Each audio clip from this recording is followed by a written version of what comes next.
Good morning students, class 10 और मैं हिंदी की एग्जाम फर्स्ट टर्मिनल एग्जाम के लिए कुछ महत्वपूर्ण बातें बताने जा रही हूँ, जो आप लोग सब ध्यानपूर्वक इसको देखिए। ये है जो 80 मार्क्स का क्वेश्चन है, 40 खंड अ और 40 खंड ब।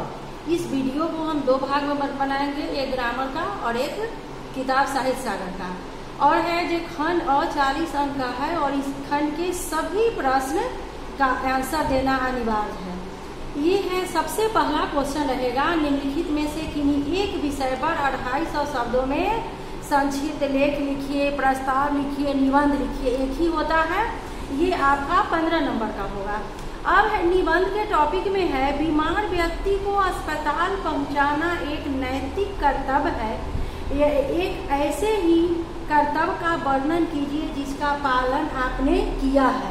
अब ये निबंध रहेगा, इसमें विकल्प सहित रहेगा, इसमें 3-4 निबंध रहेंगे जिसमें से आपको एक लिखना होगा। निबंध में ही रहेगा किसी एक मौलिक कहानी लिखना रहता है और दूसरा रहता है जो उसमें चित्र देखकर और उसमें आपको चित्र के आधार पर प्रश्न का उत्तर देना होता है। यहाँ चित्र प्रस्ताव है, ये सब निबंध के अंतर्गत ही रहता है, विकल्प में रहता है। आपको जो बच्चे आएगा उसका आप आंसर दीजिएगा। जहाँ सुमति तहाँ संपत्ति नाना, इस कथन के आधार पर मौलिक कहानी लिखिए। आपका इसका पहले मीनिंग लिखना होगा, तब आप कहानी लिखिएगा। आपको ये 3 तरह का रहेगा निबंध में, जो आएगा उसको आप लिखिएगा, ऑप्शन है। और दूसरा क्वेश्चन रहेगा, किसी एक विषय पर हिंदी में लगभग 120 शब्द में पत्र लिखना है। ये 7 नंबर का रहेगा। जैसे कठिन परिस्थितियों में फंसे एक बीमार व्यक्ति को आपने कैसे मदद की, मित्र को पत्र लिखकर बताइए। ये अनौपचारिक पत्र है, आपको औपचारिक और अनौपचारिक दोनों पत्र से क्वेश्चन रहेगा और अथवा दिया रहेगा। आपको जो आएगा उसको आप बच्चों लिखिएगा।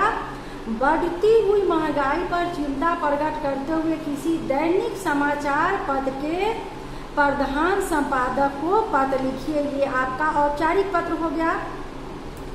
अब आपको व्याकरण में 3रा नंबर क्वेश्चन रहेगा, गद्यांश लिखना है, जिसका क्वेश्चन और आंसर उसी में दिया रहेगा, उसके अंतर्गत आप लिखिएगा। उसके बाद 4था क्वेश्चन रहेगा, प्रश्नों के उत्तर निर्देशानुसार लिखिए। ये 8 नंबर का रहेगा। शब्दों से विशेषण बनाइए, जैसे भावुकता तो भावुक, मधुरता तो मधुर। शब्दों से पर्यायवाची शब्दों तो लिखना है, तो अग्नि का, पावक, आग, अतिथि का, मेहमान, पहुना। और फिर रहेगा विलोम शब्द, सब 1-1 मार्क्स का ऑप्शन में रहेगा। आपको 2 रहेगा, 1 लिखना है। अब है विलोम शब्द, आलस या स्फूर्ति, जटिल का सरल। अब फिर इसी में रहेगा मुहावरा रहेगा 2 दिया हुआ, उसमें से एक का वाक्य में प्रयोग करना है, जैसे कान भरना, चुगली करना, बुराई करना किसी को।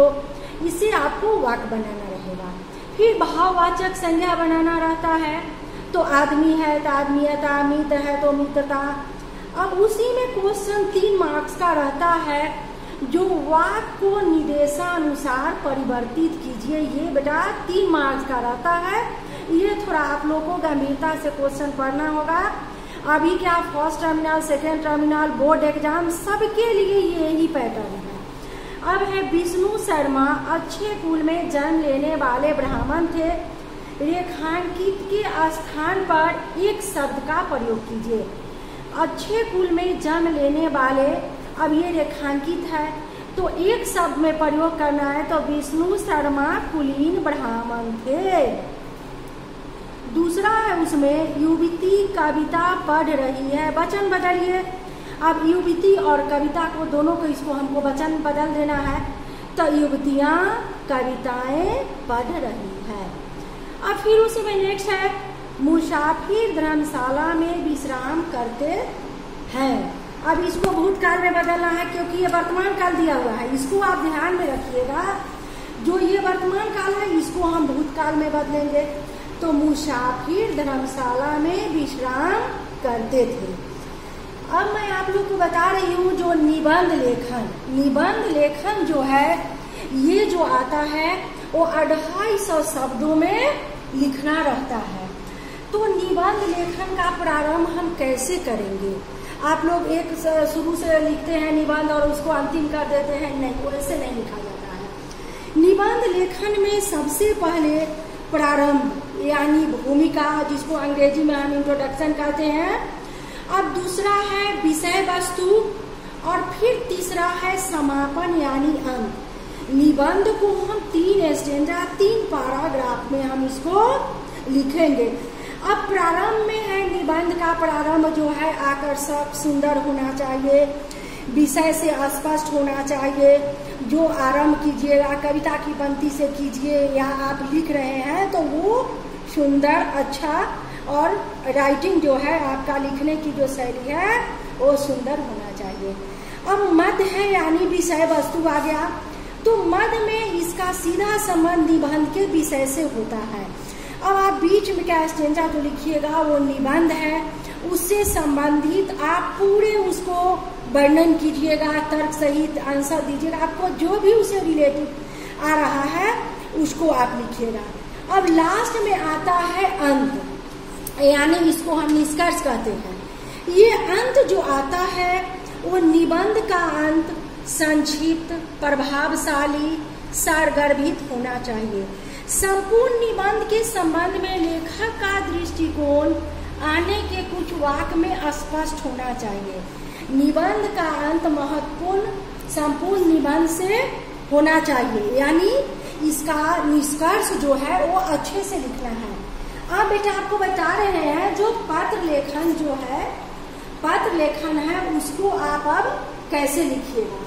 तो पत्र लेखन जो है वो 2 प्रकार से होते हैं, अनौपचारिक पत्र और औपचारिक पत्र। तो अनौपचारिक पत्र जो है वो अपने निकटतम सगे संबंधी मित्र आदि को हम लिखते हैं। तो ये पत्र लेखन अनौपचारिक पत्र में है। सबसे पहले हम ऊपर परीक्षा भवन मुजफ्फरपुर दिनांक। अब मित्र के पास लिखना है तो प्रिय मित्र, आप क ख जो नाम है लिखिए, उसके बाद सप्रेम नमस्कार, उसके बाद ही आपको लिखना है। परीक्षा भवन इसलिए लिखना है क्योंकि हम क्वेश्चन का आंसर जो है वो परीक्षा भवन में परीक्षा से ही लिख रहे हैं, इसीलिए ऊपर उसका देना जरूरी है। दूसरा है औपचारिक पत्र। तो औपचारिक पत्र ऐसे व्यक्ति को लिखते हैं जिससे हमारा व्यक्तिगत संबंध रहेगा। संपादक के पास हुआ, प्रार्थना पत्र हुआ, विभिन्न विभागों का शिकायत पत्र हुआ, सरकारी पत्र हुआ, यानी इन लोगों के पास हम लिखते हैं। अब है उसके बाद जो संज्ञा सबसे भाववाचक बनाना है। तो संज्ञा की परिभाषा होती है किसी व्यक्ति, वस्तु, स्थान, भाव आदि को प्रकट करता है, उसको हम संज्ञा कहते हैं। और भाववाचक है जिस संज्ञा से किसी व्यक्ति के गुण भाव का वर्णन हो, उसको हम भाववाचक कहते हैं।